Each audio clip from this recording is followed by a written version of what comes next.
this computer.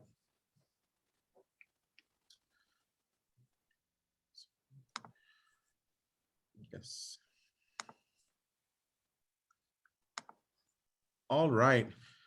So welcome everyone to our second day of the Valley International Poetry Festival. It's our 14th annual event here in the Rio Grande Valley. Usually it takes place in McAllen, Texas, and throughout the rest of the Rio Grande Valley, and also in Mexico at times. And we invite poets from all over the world to join us. We also have an anthology in which we invite poets from all over the world to submit poetry. And this year we have a great collection coming in, and we have poets from everywhere, from all corners of the world. And it's going to be an exciting book to present later on, and we'll have that soon. This year we have introduced a few new things, which are showcases of literary presses that will be coming in starting tonight with Lamar University Press, and then the next few days with others. You can go to valleypoetryfest.org to see the schedule of events. And today we're starting now with Odilia Galván Rodríguez, publisher of Prickly Pear Publishing. She will be conducting a poetry workshop, The Sacred Mundane, or The Ordinary Can Be Extraordinary. It's a poetry and flash fiction workshop. Odilia will give a very short presentation on poetry and short fiction that is written about everyday life, but becomes extraordinary because of the writer's word choices and ability to tell a story that focuses on what is sacred or beautiful in everyday life. Format of the workshop is free writing exercises based on prompts. Participants will be given the opportunity to share their work and be at any level of their craft. Odilia Galván Rodríguez is a poet, writer, editor, publisher, and activist, amongst so many other things. A great friend of the Valley International Poetry Festival and of, the rest of the family here. She is the author of 6 volumes of poetry and editor of 1 book and 3 anthologies. Her latest book, The Color of Light, which was published by Flower Song Press in 2019, is an extensive collection of chronicles and poetry honoring the Mexica, Aztec, and Orisha Yoruba energies, which she researched and wrote during her time living in Cuba and Mexico. Also, along with the late Francisco X. Alarcón, she edited the award-winning anthology Poetry of Resistance, Voices for Social Justice by University of Arizona Press in 2016. Galván Rodríguez has worked as an editor for various print media such as Matrix Women's News Magazine, Community Murals Magazine, and Tricontinental Magazine in Havana, Cuba. She is currently the editor of Cloud Women's Quarterly Journal online and facilitates creative writing workshops nationally. As an activist, she worked for the United Farm Workers of America, AFL-CIO, and the East Bay Institute for Urban Arts, has served on numerous boards and commissions, and is currently active with women's organizations whose mission it is to educate around environmental justice issues and disseminate an indigenous worldview regarding the earth and people's custodial relationship to it. We welcome Odilia Galván Rodríguez to the Valley International Poetry Festival 2021, and we look forward to your workshop, Odilia. It's all yours. Thank you. Thanks. Buenos dias a todos. Plazo Kamatli for being here. I know we had a few technical difficulties, but that's what happens when you're trying to do things in this new way that we've had to do since the pandemic. I am coming to you all from land of the Tamaya, Santa Ana Pueblo people and the Jicarilla Niti Apache traditional homelands here in northern New Mexico. My traditional ancestral homeland is in the Rio Grande Valley, and I was fortunate enough to live in South Texas for about 5 years, and that's how I got to know. Well, actually, I got to know Edward before that when he submitted work for the anthology and became one of the moderators of Poets Responding it used to be called Poets Responding to SB 1070 back then. And so this is my favorite festival, even though I like the People's Poetry Festival in Corpus, of course, too. So I'm not gonna put that one down, but this is my favorite because these are my ancestral homeland people down there. So somebody asked me, why am I calling this workshop what I'm calling it? And I just want to say that as an Indigenous woman, a Chicana, also, I feel like some of the best writing I've ever read are from people of color, and in particular Indigenous and Chicanos, because we know how to make the everyday, I'm not saying that other people don't, but I'm saying I especially have found that a lot of the work that I've read, there's a lot of beauty in just the everyday. So I'm going to read the definition of mundane, because just in case there's some like, la gente está dudando de mí. Anyway, mundane means belonging to or characteristic of the earth, earthly, often implies a contrast with what is heavenly or spiritual. Abandoned earthly concerns and entered, never mind. Worldly and mundane both imply a relation to the immediate concerns and activities of human beings. And why can't that be beautiful? Worldly suggests tangible personal gain or gratification, worldly goods, and mundane suggesting reference to the immediate and practical. A mundane discussion of finances, that would be an example. So that's the definition of the, Webster definition. So what if your definition of what is earthly is considered spiritual or even heavenly, because in your worldview or what you believe is that you are just a part of the earth, and that earth was not put here for humans to have dominion over or to utilize it in whatever manner we see fit? What if your worldview was one in which you saw the ordinary or everyday, even the most earthly of endeavors or things, as sacred, because your life and the life of others is too? And in that I would include the lives of all things that are living on this planet. What if your worldview was one in which you saw the ordinary or everyday, even, I already read that, sorry. The language we use to describe our lives can be beautiful because we recognize the sacredness of life. Some writers capture this more than others. Here are a few examples of writing which I think exemplify what I'm trying to say. This poem's called Sleeping on a Jazz Playlist. I woke up alone. Music was still, sleeping on a jazz playlist. There she wasn't. I missed the soreness of my left arm. There she lays with eyes closed, still stretches her lips at 3 a.m. for a kiss. I need that. Her lips stay awake like a night owl. While she snores, I count the pores on her face, a pointillist dream canvas on skin.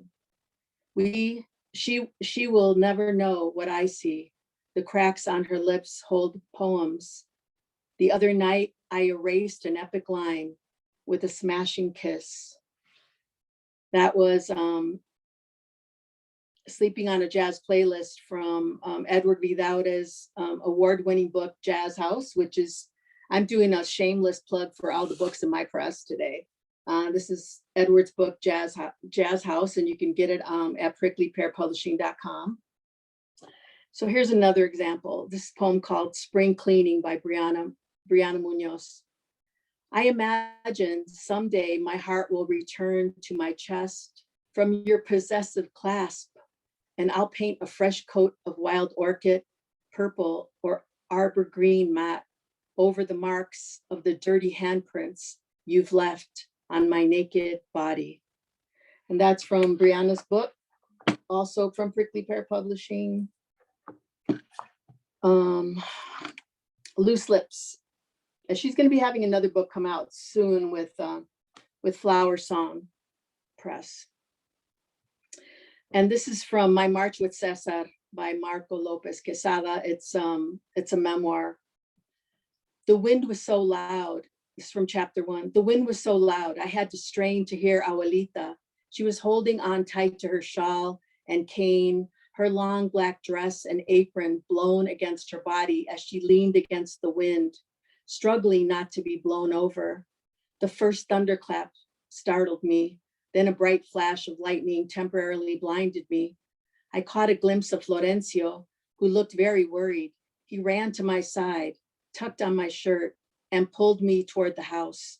As I got to the door, it dawned on me that we had left Abuelita behind. So Heriberto and I ran back to the chicken coop. She was not there. We looked for her everywhere we could think of before returning to the house, all the while dodging small pieces of debris being blown about by the storm. As we got back to the house, Abuelita was there at the kitchen door yelling for us to get in. To this day, I do not know how she got to the house before we did. After we ran in, she tried to shut the door behind us, but was unable to. The force of that wind was too much for her, so we all shoved ourselves up against the door. Florencio managed to secure the iron latch. The heavy door continued being tested by the wind, which pounded against it repeatedly and strained the lock and hinges. We could hear loud slamming noises against the cabin. A large branch from a pine tree just a few feet away shattered the window next to Abuelita's Singer pedal sewing machine. Lightning struck all around the cabin. The deafening metallic thunder shook the ground beneath us and resonated deep within me. While the roof of the house was pelted by hailstones, the dirt road out front ran like a rushing brown river, and the gardens inside the yard were flooded to the level of the porch. 3 huge branches of the swaying alamo trees were torn away. And that's from Marco Lopez's book, which is brand new, and I don't even have a copy of it because I mailed them all out. And it's called My March with Cesar. It's about his life as a volunteer for the United Farm Workers Union. He ended up becoming the general counsel of the UFW for quite a few years before he left. And now I'm going to read Matriarch by Francisco X. Alarcón. My dark grandmother would brush her long hair, seated out on her patio. Even ferns would bow to her splendor and her power. I'll read it in Spanish. Mi oscura abuela cepillaba su largo cabellera, sentada en su patio. Hasta los helechos hacían una reverencia ante su esplendor y su fuerza. It's also in Nahuatl, but my Nahuatl is terrible, even though I have it written right in front of me, so I'm not going to even try that one. This is a second poem. It's a little short one by him. It's called Spirit Book. Pages whisper, sighing, glyphs dance left to right. I follow the drums, the scent, the stairs, mountain mist sprays my hair. I learn to undo what is done. An ancient jaguar roars at my face. I start singing all kinds of flowers. So that's those are examples of what I think are everyday. Well, maybe not a jaguar, in your face, but the rest of it, to me, are examples of what I'm talking about when I say the sacred mundane. So, are there any questions before we start with the prompts? There's not that many of us, so we can talk a little bit if anybody wants to say anything or make a comment. If not, we're just going to get right into the writing. Okay. So for this, I'm gonna time us, and for this first part, let's just do a really quick free write. I mean, they're all going to be free writes, but let's do a quick one because just to warm up. And I'm going to time us so that we'll know when to stop. And I'll try to say, try to wrap it up before like a minute is up. So I'm going to give us 5 minutes. And the 2 prompts are, I woke up alone, or she will never know what I see. So you can use either one of those, or you could use both of those. And How I like to do free writes when I do my workshops is what I say to the participants is, if you try not to censor yourself, just try to just write whatever comes to you in the 5 minutes. And if you're searching for a word, and a lot of us have COVID brain, what I call the pandemic brain, that we can't think of things sometimes, just put a line there and then come back and put the word in later. But just try to keep the flow going on the page, okay? For those of you who haven't done free writes before. So with that, anybody need me to say the prompts again? We all good? Okay, Jeffrey, I'll say it again. So the first one is, I woke up alone, or she will never know what I see. So you can use that as your opening line or whatever comes to your mind with that. So I'm going to start our timer now.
Okay, let's start wrapping it up.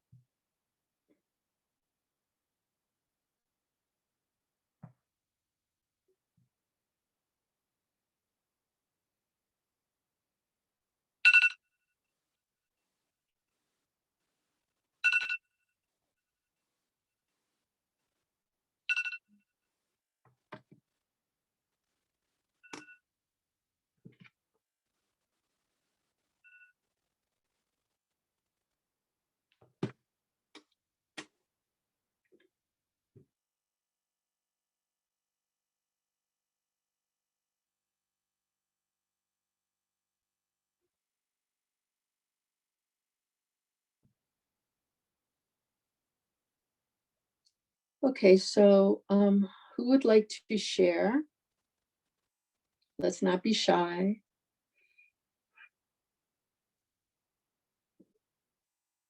If you want to share, you don't have to share the whole thing. If you don't want to, you could share what I call the heart of it, or talk about how that exercise was for you.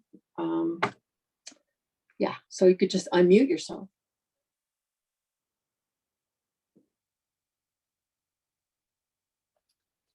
Okay. Go ahead, Mary.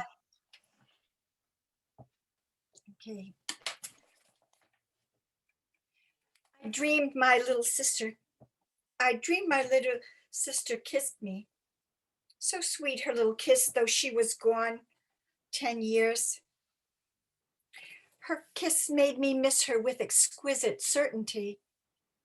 In the middle of that night, I woke with you there and knew you were not as certain as her gentle kiss.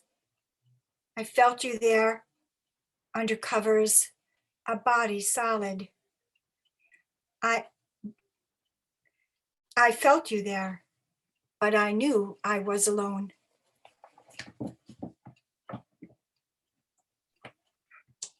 Thank you so much, Mary, for jumping in and being the brave one to start us off. Thank you so much. That was really nice. Who else would like to speak? I'm sorry, I didn't see anybody's hand because I was on the other view where I can only see myself. You could just unmute yourself. I can share mine. Okay, Terry. Okay, I woke up alone. The darkness seemed whole. No break for light, no softness to it at all. No sound, emptiness, as if time and space and then and now collided and canceled each other out. I woke up alone, not missed. Am I really awake? If this is alone, then I've never been alone before, nor lonely, nor missed. I just want to go on sleeping. Next time I open my eyes, I'll see a new world, light and luminous, sounds of voices and wind, of life.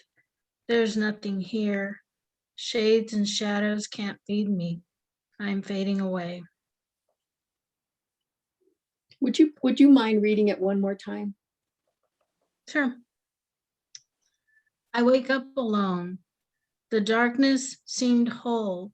No break for light, no softness to it at all. No sound, emptiness, as if time and space and then and now collided and canceled each other out. I woke up alone, not missed. Am I really awake? If this is alone, then I've never been alone, nor lonely, nor missed. I just want to go on sleeping.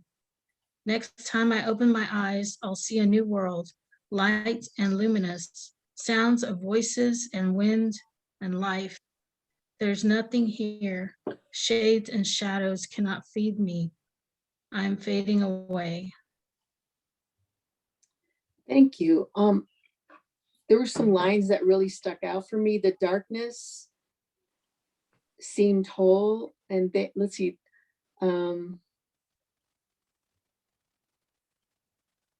How they collided and canceled each other out. Then how they collided and I didn't get them exactly, but they really stood out to me. And I thank you for sharing.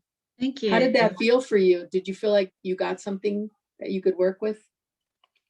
Yes, yes, the line, I woke up alone was a perfect starting off point for that. Not something that I would normally think of, but it really, what it brought to me wasn't as in missing a person, but a loneliness as in when you wake up and your whole way of thinking life has changed. It's like the light is gone, the sound is different. When you lose someone important to you, your life is completely changed. Oh, yeah. Thank you so much. Appreciate it. Yeah, Okay, thank you. you're welcome. Who else would like to share? I'll share. Okay, Tom. So I have to admit that I'm actually working on a scene for a part of a book that I'm working on. So that's where that came from, the idea, but it was a good idea to work with.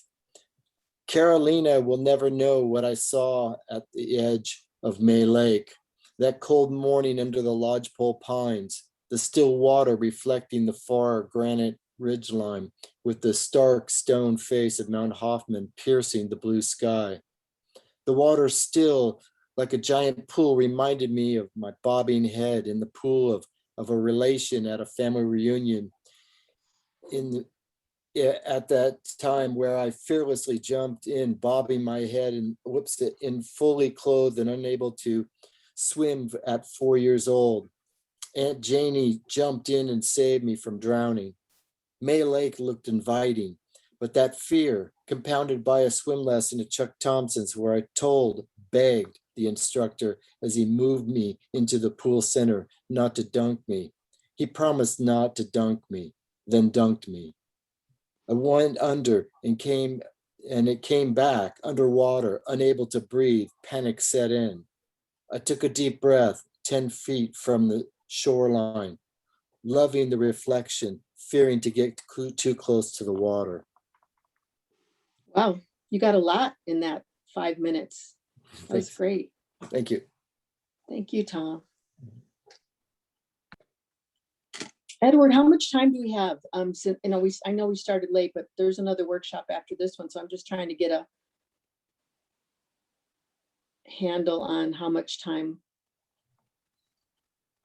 You're good. The next one we don't have a workshop until 6, but we have a reading at 5, so you're good. Oh, good. All right. Well, great.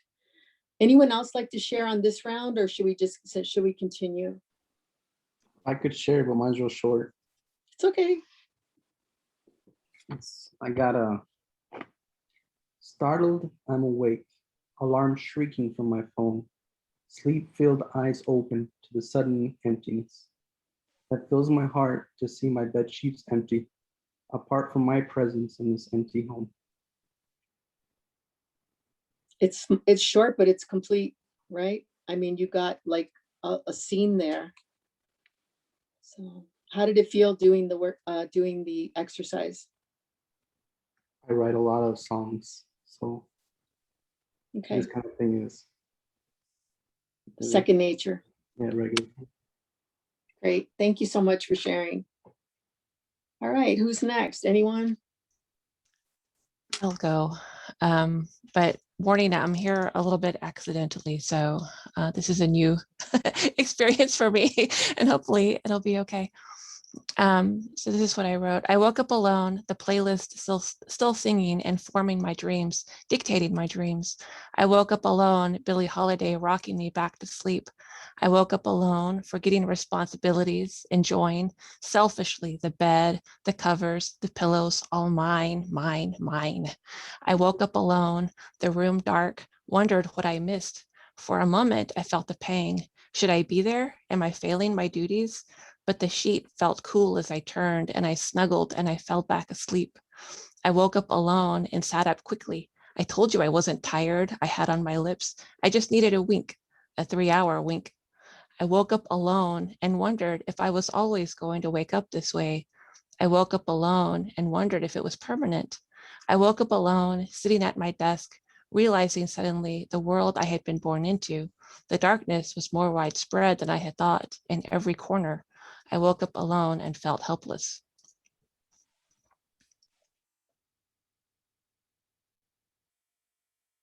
That was it.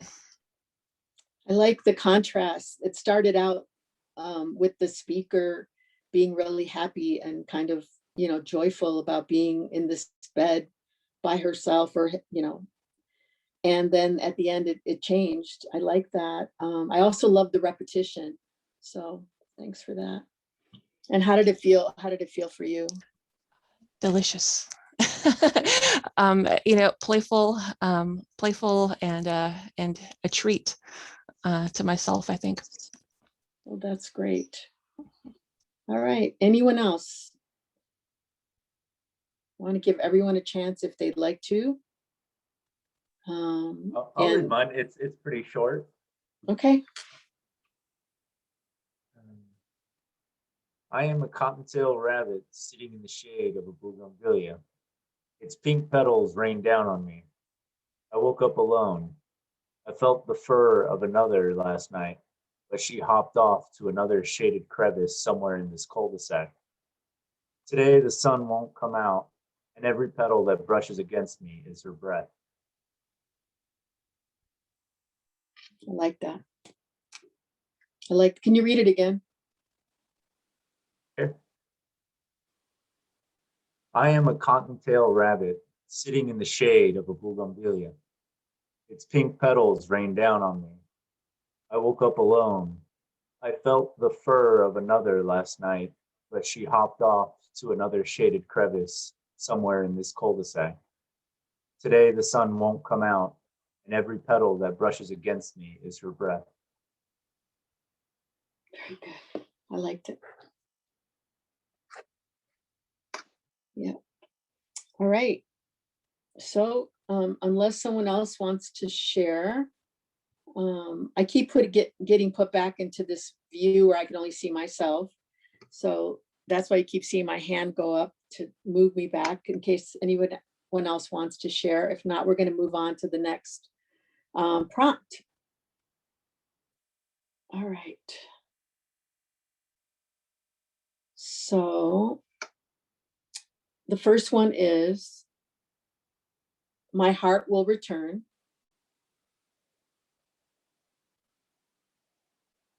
And the second one, the dirty handprints. The dirty handprints. And I'm going to give us a little more time. I'm going to say 7 minutes, but I will let you know. I didn't let you know when there was a minute left last time because I was writing, because I always write in my workshops, but this time I'm not going to do that. So the first one is my heart will return, and the second one is the dirty handprints. So with that, if everyone's ready, I'm going to start. Okay.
Okay, let's start wrapping it up.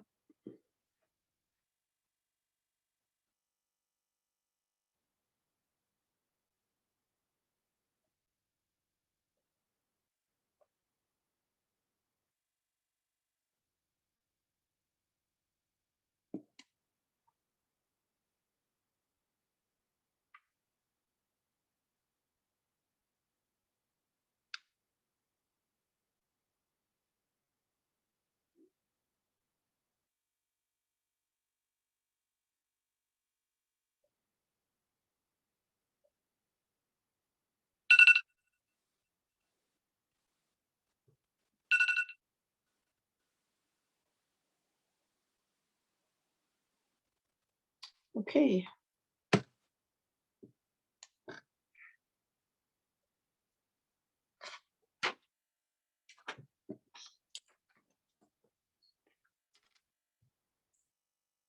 Also, I wanted to say if people do need to get up and get water or move around, feel free. As long as we stay on mute, I think it's okay. All right, so how was that? Who would like to share what they got? Don't be shy.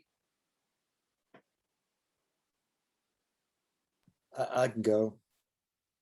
The dirty handprints, silhouettes across the walls, earthy aroma, mud soil, placards strewn haphazardly around, a trail that meanders, a puzzle of choices moving room to room.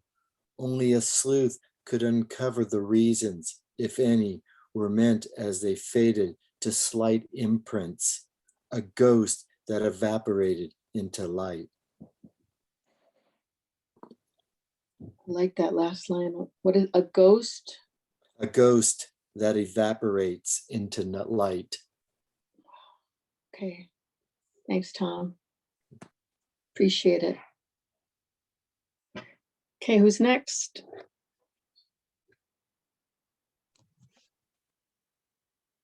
Okay, Jeffrey. I used to live here. Some of what I lived with is still here, but not the same. The dim bar my brother delivered the paper to, across from the bar, the underage me stepped quietly into just far enough to lay the paper down on the bar, is still a bar. Now the light inside is better, as is the repair of the motorcycles outside. The bar I delivered to is on its third iteration of an Italian restaurant, two of which I have eaten in. In my day and my memories, they were the dives of a middle-class town in an upper-class county. As much as in much of the rest of the Bay Area, the wealthy have driven out those merely well-off. My hometown is gone. I will not visit again, though my heart will return. Thank you so much. Yeah, sounds like a lot of towns. A lot of towns, especially in the Bay Area of San Francisco. I don't know if you're talking about that. Yeah. Thank you so much. Anyone else?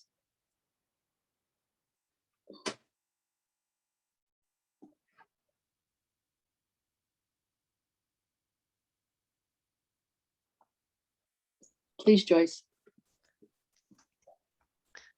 The carcasses of freeway bugs, hundreds of miles worth, have glued themselves to the grille, the headlights, the license plate.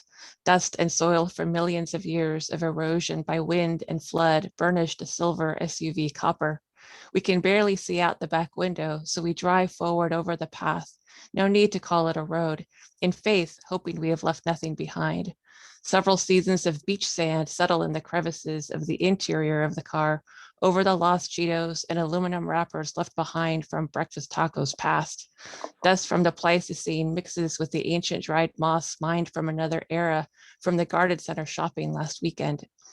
Two curly heads bob in the back, one already lost in a book and the other lost in the landscape, jolting, descending, slipping back into the valley below. I look in the same direction, the dirty handprints on the window only slightly obscuring my view. Love it. Lots of details in there. It's like a beach cleanup, huh? Yeah, my car's always like that. Yeah. Yeah. I like it. Okay.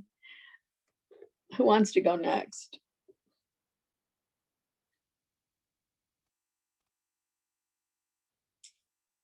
Anyone else? I can go. I can go. Okay. I used to go camping every summer. All year I'd look forward to the week when Mom would gather supplies, the camp stove, an old metal coffee pot, and so many cans of corn, cans of green beans, and 2 can openers always. I knew we'd be camping at the end of that week. The long drive, watching until the flatland started waving into the hill country, crossing the familiar rivers, heading north to Utopia. I always dreamed what it'd be like actually living there. Utopia sounded like the place at the foot of the rainbow. Each summer, it was our home for a few days of sleeping under the stars, splashing around in the clear Frio River, and listening to ghost stories in the camp. My brothers and sisters, cousins, all together, patched jeans and dusty ball caps. The river is still there. It's been decades since I've been there. We're not all able to go anymore. But every summer, whether in spirit or in dreams, without fail, my heart will return. Thank you. So that's amazing. People tell me that they like sit down and they try to write for hours and they don't get anything. And then I think I write with people and I give them 7 minutes and they write this whole piece that's like almost complete. I mean, you just have to go back there and maybe do a little bit of tweaking, but it's a whole piece. That's great, Terry. Yeah, I Thank mean, you you. must be like this really experienced writer, right?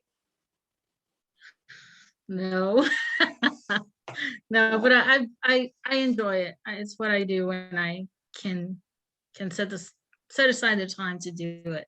I enjoy doing it. That's probably why, because there's a lot of thoughts, ideas backed up. So when I actually give myself some time, they're ready to come out. I'm loving that people didn't even necessarily use the lines that I gave them, but all these like really great pieces came out. So thank you so much, everyone who shared. And we still have more time if anyone would like to share their piece. Mary, go ahead. You know, I've never written about the COVID experience because it was just too it was just too mundane, the immediacy of it. And it was like people are writing and writing and I'm like, what, but here I go. All right. Of all the small sounds I missed most is my own heartbeat. My ears bludgeoned by isolation, I can't hear but a drone of televised blather. Sometimes outside a bird chirp signals it's morning and then it's gone. As quiet as the freeway is only 13 miles from the shoebox house, I cannot hear the footsteps of neighbors on their walk, iron gates closing behind them. I clap my hands in front of my face. The neighbor turns to wave hello, blue mask, muting a greeting I can't hear. I clap my hands over both ears, and there, I hear its dull beat pulsing. I have hope that my heart will return like yellow jackets in the roses, like the song of a hungry cat, like anything to break the silence of this COVID loneliness. Amazing. I love all those details. And again, every day, these are like everyday things, right? I remember when the lockdown, this is kind of like off topic from the workshop, but speaks to your poem. When the lockdown first started, and I was in California still, and I remember how quiet it felt. I was like, I don't remember it ever being this quiet, except maybe sometimes at night. But that's great. Really like the details. Thanks, Mary.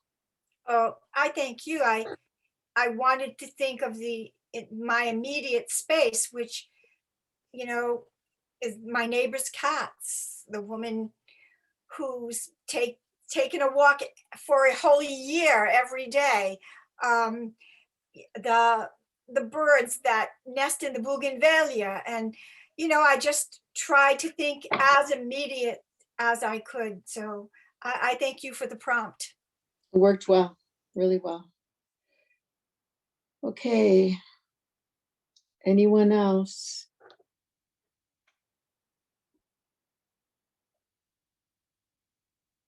Right, Brent or Benjamin, Benjamin, nada? Okay, so let's move on to our next prompt. And it's a good thing we're doing this because I'm behind on my Napo Remo. Like I'm supposed to be writing a poem a day. I think I'm like, I think I'm like 3 days behind now. So this is good. The next two prompts are "The wind was so loud" is one. And then the second one is "We looked for her everywhere." We looked for her everywhere. So I think I'm going to give us 10 minutes. So you could be a little, I mean, y'all are getting some great things in like 5 and 7. So let's see what you can do. Maybe write part of a novel in 10 minutes. So y'all are really great. Okay. So and you can write whatever you want. My whole thing about these free writes is that whatever comes is what you're supposed to get out of it. So, and of course, no one is obligated to share, but I love it. So, okay, we're going to start now. Again, the prompts are "The wind was so loud." And the second one is "We looked for her everywhere." Okay. Start.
Okay, let's start wrapping it up.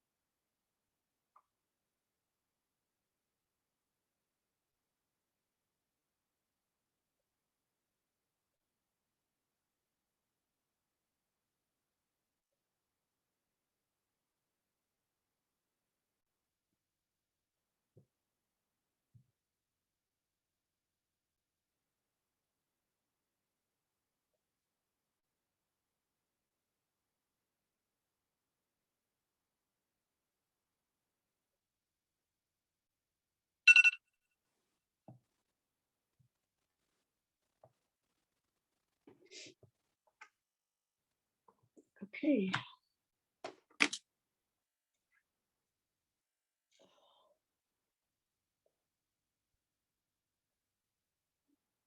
All right, who would like to share?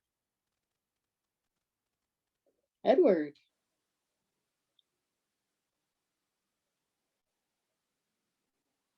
Gotta unmute yourself. I'm over here doing the technical stuff and I forget to unmute myself.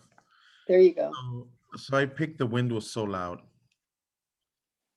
The wind was so loud, pushing through town on crutches, searching for love's language after a night of misbegotten dreams. The wind was so loud, pushing through the ribs of my trees, searching for yesterday's gossip and tomorrow's cicada serenades. The gods tell the wind to hurry and find what it's in search of, because the children are crying on clouds, needing that gust to heaven. I like it. I like that pushing through town on crutches. That's like really fresh. I like that a lot. Gracias. Thank you. Let's see. Who else would like to go? I can go. Lights out in her place. When we looked through the window, books and papers scattered on the floor. The car was empty, hood cold. Odd empty cups of coffee lay on the floorboards, heaps of papers stacked in back. The barmaid said she left about an hour ago, staggered out the glass door. Sheila said she wanted to see waves slapping on the shore, but the beach empty. Only gulls laughed at our lost gaze. Swanner Park, quiet in the night gloom, a lone figure walked at the water's edge. We called out, but they were swallowed by fog. We looked for her everywhere, couldn't find her at the water's edge. Tide slapped against the wall into thin air. Wow. That's really, really descriptive. Yeah. A lot of people go missing. And that made me think of May 5th is the day of missing murdered Indigenous women. So there'll be some things going on that day. Not that that's the same as what you wrote, but it just brought that to mind, especially in the beginning. How a lot of our women and children and people go missing every year. I think around 80,000 or something, just an incredible amount of people. Thank you for that. Appreciate it. Okay, who's next? I got one. Okay, I hate to follow that one with this one, but phone rings. Have you heard from court? Not since yesterday. She wasn't at work. My heart skips a beat. When we last spoke, was she sad? My inner self speaks. I think this is bad. I'm 1,000 miles away. I can't hop in my car. You rubber on asphalt. Leave sweat on the tar. I try to call, not even a ring. I leave another voicemail. Maybe she's talking to somebody. I sit and I stew. I imagine she's fine. She just wants to be alone, as she does at times. I stare at my phone numbly. Why doesn't she call? When it suddenly chimes, my brother on the line. We found her, he says, hanging from the door in the hall.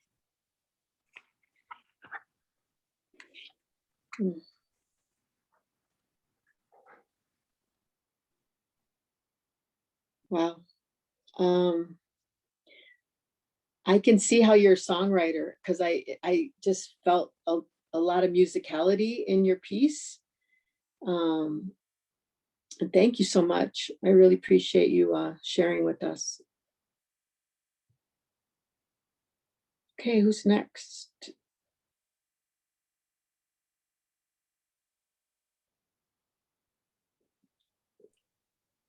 I'll go. Wonderful. The wind was so loud, it whistled and whined through the windows upstairs, the architect's long panes of glass suddenly fragile against a hurricane's blowing.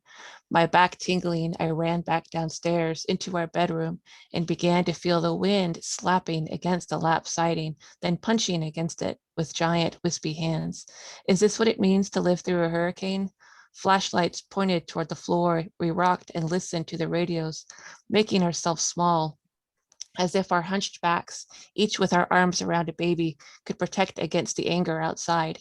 Here's the hurricane, we said to them, smiling, pretending we were happy to be in this adventure. We passed around a bag of chips, sippy cups of water. Let's have a hurricane party. When the wind slaps and punches turned into pats and the pats wicked caresses, we knew the eye had come, and we walked upstairs to see. Wow.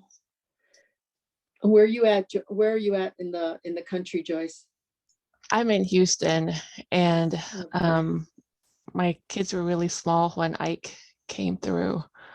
And when we were getting ready, we told them that we were getting ready for a hurricane party because we didn't Oh, know how to wow. explain it to them.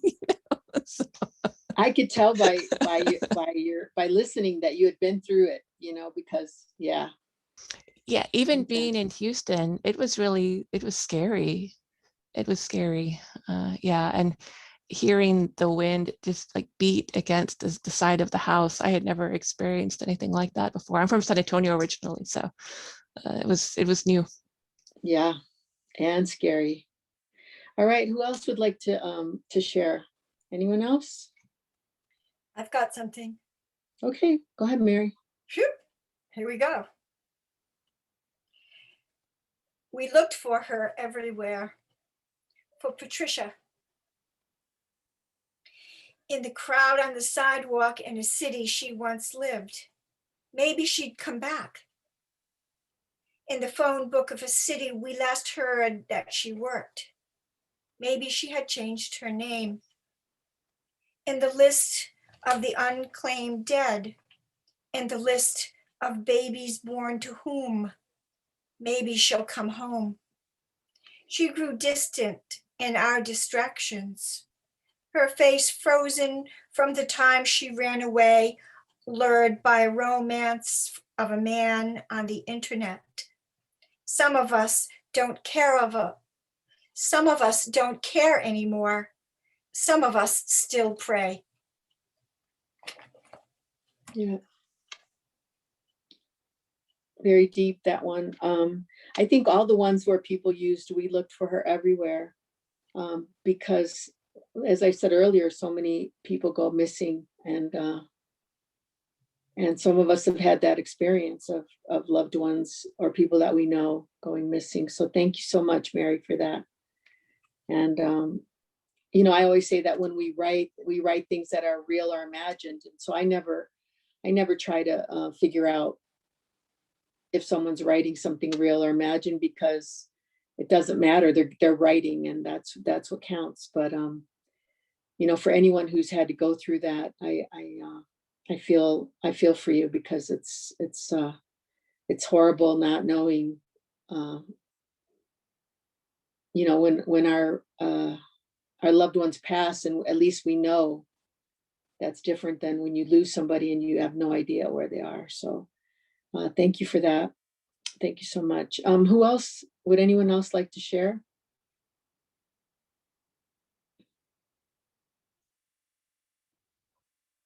Okay, so I didn't see any hands because I was in that other mode. So unless, did anyone want to share? I'm sorry. Okay, so we have time for another prompt if people want to do that. Because I like to make people like write when they're here, when they're in, when they're writing with me, I like to get them to write, because that's really what the workshop is for. It's to generate work that you can go back to and edit or not. But the fun part is just getting the writing done. And I think that this method lends itself to that, to generating work. So so how do people feel? You want to take a break, or do you want to, let's just move on? Move on? Okay, cool. All right. So the next two prompts, should you choose to use them. The first one is my dark grandmother. My dark grandmother. And that could be either dark skinned or dark, just, dark. Some of us had those grandmothers. They're not always those nice ones that bake cookies with you. So, okay. Even the ferns would bow is the second prompt. And I had a great grandma. My grandmother was really great. We didn't bake cookies with her, but we baked empanadas with her. We watched her make tortillas, and so I had a good one. So the first one is my dark grandmother, and even the ferns would bow. So I'm going to give us 10 minutes again. And if you don't like any of those, I have another prompt that I really like. And that is,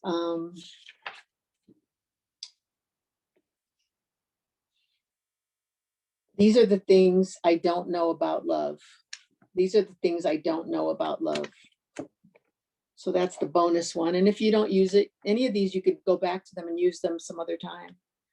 So, okay, I'm going to start the timer.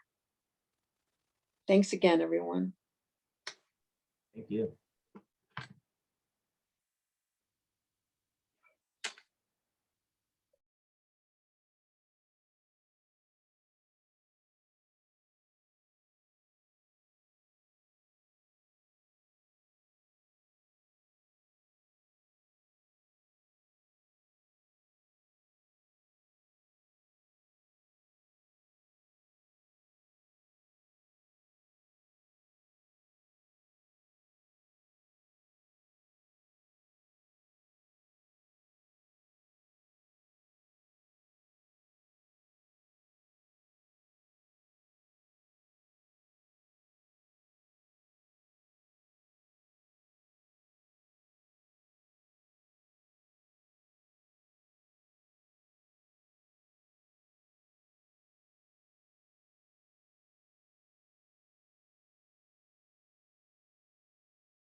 Okay, so let's start wrapping up.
Okay, so that was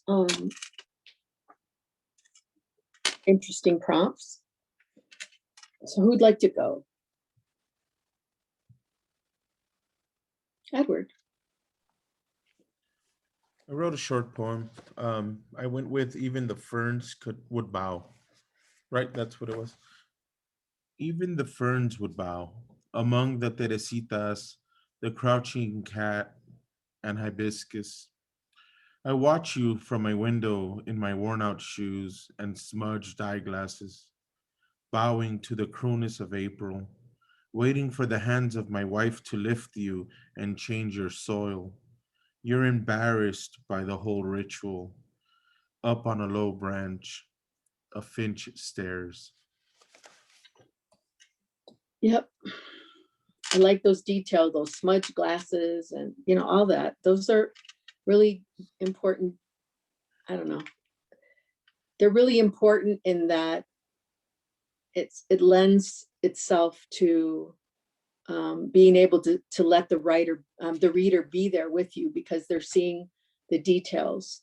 So thank you for Edward for sharing that example of what I was talking about with the sacred mundane. Thanks. Who'd like to go next? Could Edward read it again? Or do we have not Sure. enough time? If he'd like to. Yeah, we have enough time. Okay. Even the ferns would bow. Among the teresitas, the crouching cat, and hibiscus. I watch you from my window in my worn out shoes and smudged eyeglasses, bowing to the cruelness of April, waiting for the hands of my wife to lift you and change your soil. You're embarrassed by the whole ritual. Up on a low branch, a finch stares.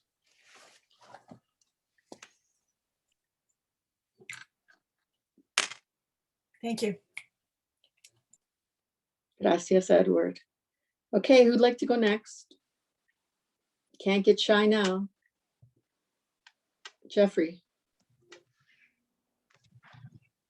If literacy was universal, even the ferns would bow to write in the ink of their own spores. And if we were literate, we could read what those we share the planet with would write in commentary on the human race. It would be hard to read and not cry out, "No, I didn't. Burn your home, bulldoze the stream, dump the tailings of what should have been left buried for an extra 0 or 2 or 10 at the right end of a net worth." Wow.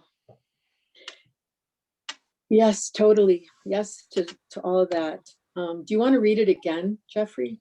Okay. If literacy was universal, even the ferns would bow to write in the ink of their own spores. And if we were literate, we could read what those we share the planet with would write in commentary on the human race. It would be hard to read and not cry out, "No, I didn't. Burn your home, bulldoze the stream, dump the tailings of what should have been left buried for an extra 0 or 2, an extra 0 or 2 or 10 at the right end of a net worth." Thank you so much. Okay. Who'd like to go next? Just really quick, because of the mix-up with the passcodes, I noticed that we're getting people in for the next installment at VIPF, which is the reading from Lamar University. So I'm letting you in, but just so you won't be confused, we're finishing up the workshop, and then we'll move on to the next one. So just hang out. Yep, listen to these great writers here. Joyce, would you like to go? Sure. The birds blew sweet tunes on their forest flutes, music bouncing over the trees and across the snap-cold river. My bare toes stretched and fanned over a soft carpet spongy with many seasons of fallen hemlock and fir. Sweet salmon berries glistened ahead. Voices made of wind and water and rock and forest whispered in a language I could understand but not translate. Welcome, stay, love us gently. Tree trunks triumphantly reached the sky, and I kneeled against one, skin against rough bark, blood against sap, in awe. What royalty they were, those trees. Even the ferns would bow in respect and deference. Beautiful. Thank you so much. I really appreciate it. Okay, who would like to go next? I have one. Okay, There's just a few of us. Does anyone else want to go? I've taken a turn. Okay.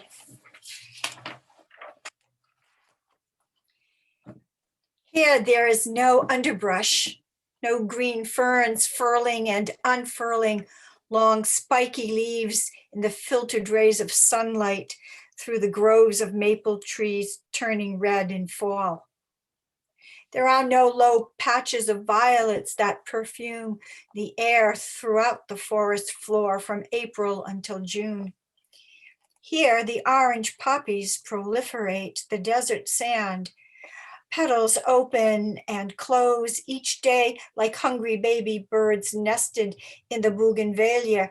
Here we look down into their throats wide with nothing to hide. The bright, bright sun make those orange petals glow, a supernova to which the lacy ferns bow low against the blazing heat. great details. Thank you so much, Mary. And it's really good to meet you. Yes, Finally. but we've met once before in Los Angeles at Oh, the yeah. at AWP. That's right. That's right. Well, it's good to see you again. Yes, same here. And Okay, anyone to else? everybody here, it's great to be among you. Anyone else would like to go? If not, we're going to get ready to close out. What time does the next session start, Edward? At 4 or 5, I guess? Yeah, right. Well, 5 minutes, so the next, Okay, the next is a reading in 5 minutes. okay, so I'm gonna get, go ahead. And then Matt does his workshop after that. Thank you.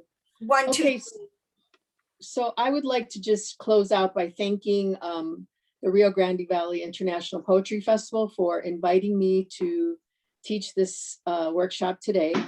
And I want to thank all of you that were able to get into the room and be here with me and with all of the participants. Really great writing, and I hope you'll do something with those pieces that you got. And I'd like to invite you to go over to pricklypearpublishing.com and pick up Marco's book, My March with Cesar, Loose Lips by Brianna Munoz, and of course, this award-winning book by Edward Vidaure, Jazz House. So thank you all so much. And I'm sure I'll be seeing you throughout the weekend at the festival. Thank you very much. Thank you, Odilia. Thank you you, for Odilia.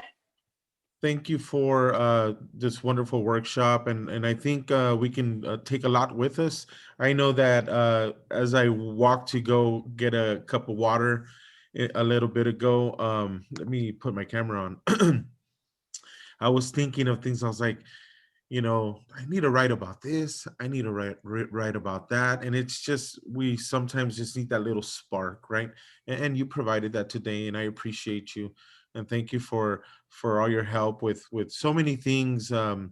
It's just so many countless things, and I'm just excited to be working with you on future projects as well. And thank you for being a big part of my life and of the Valley International Poetry Festival. And I look forward to everyone, in- just getting more work out because of this.